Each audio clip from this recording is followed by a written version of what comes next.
के मूड में नहीं हूँ। किसी का फोन आए ऑफिस से तो बोल देना कि मैं घर पर नहीं। ममता बेचारी, जैसा नाम वैसा ही नेचर।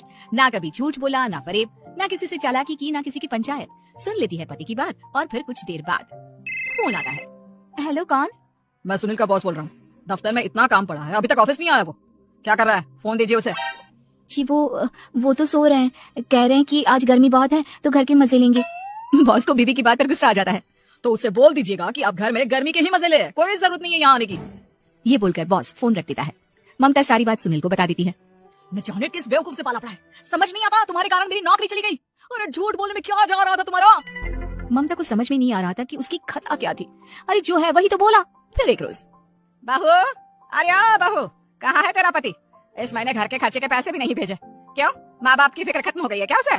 पाई लागू माँ जी, वो ये बोल रही थी कि माँ को क्या है, घर का राशन, खेत का पैसा, मवेशी का दूध, फिर भी न जाने क्यों मेरे सर पर भार देकर बैठी है। तभी सुनील ममता के मुंह पर हाथ रख देता है। क्या रे कलमुंह है, हटा बहू के मुंह से हाथ।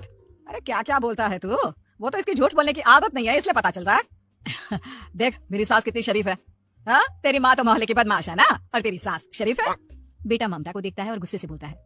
अब खड़ी खड़ी देख क्या रही हो? और भी कुछ कहना है क्या? माँ ये ना, जाकर छाछ ले आ ठंडी वाली। ममता अंदर चली जाती है। माँ, इसके सच बोलने की आदत के कारण मेरी नौकरी जाते जाते रह गई। वो तो मैंने अगले दिन जाकर पैर पकड़ लिए मालिक के, नहीं तो सब जानता है बहू की आदत नहीं है झूठ बोलने की। तो तू शांत क्यों नहीं रहता? क्यों उसे झूठ बोलने को बोलता है? फिर एक रोज, बहू जा अपनी पड़ोसन के पास और उसे बोल कि वो लाल वाली साड़ी जो उसने नए साल की पार्टी में पहनी थी, तुझे वो चाहिए। ना माँ जी, मुझे नहीं चाहिए। वैसे भी कल जिस शादी में जाना है ना, वहाँ के लिए तो मेरे पास काली साड़ी है। सास सर पर हाथ रखकर। अरे बुद्धू, मुझे चाहिए साड़ी।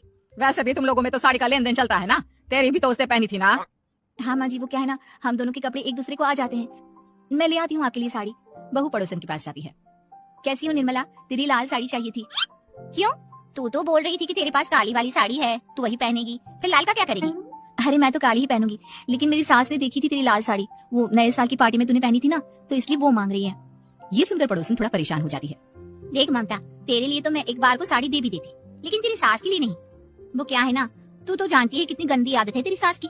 खाया पिया सब कपड़े पर ही पूछ देती है। मेरी लाल साड़ी बहुत महंगी वाली है, पता चले उस पर हल्दी तेल का निशान लगा हो। ममता घर आ जाती है खाली हाथ, ममता को देखकर। नहीं दी ना उसका लूटी ने साड़ी। अब आए तुझसे लेने तेरा सामान, अच्छे से बताती हूँ। माँ जी, वो क्या है ना, मुझे तो वो दे रही थी, लेकिन आपके नाम पर नहीं दी। अरे किसने बोला था मेरा नाम लेने को? बोल देती तुझे पहनना है, लेकिन ना, तू तो ठहरी सच की देवी। न जाने सास क्या सोचती है पर हंसने लगती है। अरे माँ, क्या हो गया? क्या सोचकर हंस रही है? याद है जब बहू को देखने गए थे? हाँ बस सही बात है।